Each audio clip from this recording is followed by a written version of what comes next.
Missouri doesn't wake up to chaos, chaos arrives quietly, falling from the sky as snow.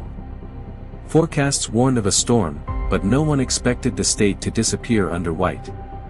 By January 5th, snow accelerates, wind sharpens, and roads begin to vanish. This is Winter Storm Blair, layers of danger falling one after another. Central Missouri records over a foot of snow as the storm tightens its grip.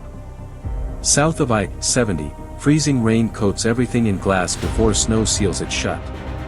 Wind rises, visibility collapses, and the state slips into blizzard conditions. On I-70, a truck driver slows, fuel dropping, nowhere safe to stop. Each mile forward feels like a gamble against cold, ice, and time. Inside a quiet home, a mother watches the lights flicker and go out. Without power, heat fades fast as temperatures plunge below freezing. Across the state, emergency lines never stop ringing.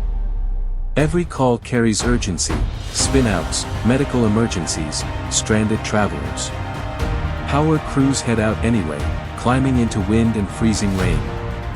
Ice snaps branches, lines fall, and darkness spreads neighborhood by neighborhood. Flights are canceled, highways closed, Missouri stands still.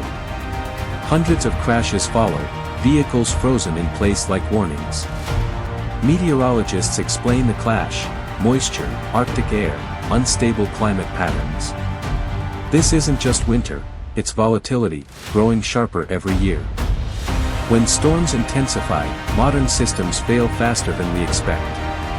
Days later, cold locks everything in, roads remain icebound and silent. Recovery begins slowly, one light, one road, one call at a time. The storm moves on, but the warning remains beneath the snow. Nature didn't shout, it simply removed the margin for survival.